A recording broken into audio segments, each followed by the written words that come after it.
ডিম দিয়ে অসাধারণ একটি রেসিপি শেয়ার করব ইনশাআল্লাহ। হ্যালো এভরিওয়ান, আসসালামু আলাইকুম। আশা করি সবাই ভালো আছেন। আজকে আমি আপনাদের সাথে শেয়ার করব নতুন একটি রেসিপি। আশা করি সম্পূর্ণ ভিডিওটি দেখবেন আর পুরো ভিডিও জুড়ে আছে আমি ফোরকান হোসাইন রনি। চলুন আজকের রেসিপিটি শুরু করা যাক। আজকের রেসিপির জন্য আমি প্রথমে চুলায় একটি তাওয়া বসিয়ে দিয়েছি। এখানে দিয়ে দিচ্ছি আমি 4 টেবিল চামচ পরিমাণ রান্নার তেল।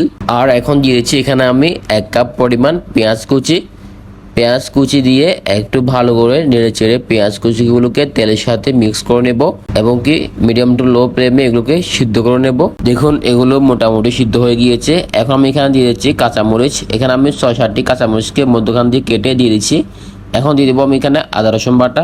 এখানে আমি দিয়ে দিচ্ছি 2 টেবিল চামচ পরিমাণ আদা রসুন বাটা দিয়ে আর একটু নেড়ে চেড়ে ভালো করে মিক্স করে নেব। দেখুন আমি ভালো করে মিক্স করে নিয়েছি। এখন আমি এখানে দিয়ে দিচ্ছি 1/2 কাপ পরিমাণ টমেটো কুচি দিয়ে ভালো করে আর একটু মিক্স করে নেব।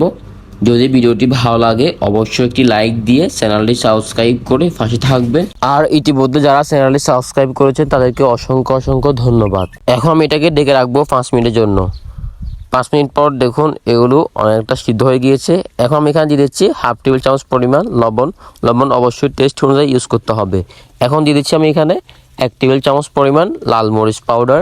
ঝালটা আপনারা পছন্দ অনুযায়ী ইউজ করবেন, বাড়িয়ে কমে।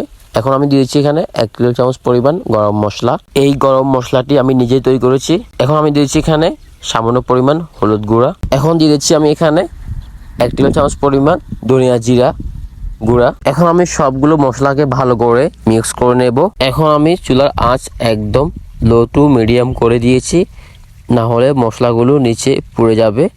এখন আমি এখানে দিয়ে দিচ্ছি 1/2 কাপ পরিমাণ পানি দিয়ে আর একটু ভালো করে মিক্স করে নিচ্ছি। মশলাগুলো কষানোর জন্য আমি ভালো করে মশলাগুলোকে মিক্স করে দিয়ে দিচ্ছি আরও 1/2 কাপ পানি। টোটাল আমি এখানে 1 কাপ পানি দিয়ে ভালো করে মশলাগুলোকে মিক্স করে কষিয়ে নেব মশলাগুলো। এখন আমি এগুলোকে ডেকে রাখবো 10 মিনিটের জন্য। দেখুন 10 মিনিট পর মশলাগুলো কষানো হয়ে গিয়েছে। এখন আমি এখানে দিয়ে দিচ্ছি ডিম। এখানে আমি 2টি ডিমকে ভালো করে ফেটিয়ে নিয়েছি। ভালো করে ফেটিয়ে এখানে দিয়ে দিচ্ছি আমি। দেখুন এখন আমি ডিমগুলো দিয়ে চুলার আঁচ একদম লো করে দিয়ে এখন ভালো করে মশলাগুলোর সাথে ডিমগুলোকে মিক্স করে নিব। দেখুন একদম লো ফ্লেমে আমি ডিমগুলোকে ভালো করে মশলার সাথে মিক্স করে নিচ্ছি। দেখুন মিক্স করা হয়ে গিয়েছে। এখন আমি এখানে দিয়ে দিচ্ছি 1 কাপ পরিমাণ পানি দিয়ে আর একটু নেড়ে চেড়ে মিক্স করে নেব। মিক্স করে আমি এগুলোকে ডেকে রাখবো 10 মিনিটের জন্য মিডিয়াম টু লো ফ্লেমে। এখানে আমি দিয়ে দেবো এখন একটি ডিম। এখানে আমি আস্ত ডিম একটি বাড়িতে ভেঙে নিয়ে এভাবে আলতো হাতে বসিয়ে দিচ্ছি। দেখুন এভাবে আলতো হাতে বসিয়ে দিতে হবে সবগুলো ডিমকে। দেখুন আমি আলতো হাতে সবগুলো ডিম এখানে বসিয়ে দিচ্ছি। ডিমগুলো বসানোর পর আমি এভাবে ঢেকে রাখবো। এটাকে আমি একদম মিডিয়াম টু লো ফ্লেমে 20 মিনিট রান্না করব। দেখুন 20 মিনিট পর ডিমগুলো কত সুন্দর হয়ে গিয়েছে। এখন আমি আলতো হাতে একটি করে সবগুলো ডিম এভাবে উল্টিয়ে দেব।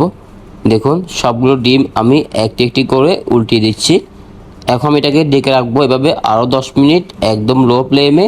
10 মিনিট পর আমাদের আজকের রেসিপি কমপ্লিট হয়ে যাবে ইনশাআল্লাহ। দেখুন আজকের রেসিপি কমপ্লিট। এখন আমি এখানে দিয়ে দেবো কাঁচা ধনিয়া পাতা কুচি। অবশ্যই কাঁচা ধনিয়া পাতা কুচি দেওয়ার চেষ্টা করবেন, দেখবেন অনেক ভালো লাগবে ইনশাআল্লাহ। দেখা হবে আরেকটি রেসিপি নিয়ে। সে পর্যন্ত সবাই ভালো থাকবেন, সুস্থ থাকবেন। আসসালামু আলাইকুম রহমতুল্লাহ।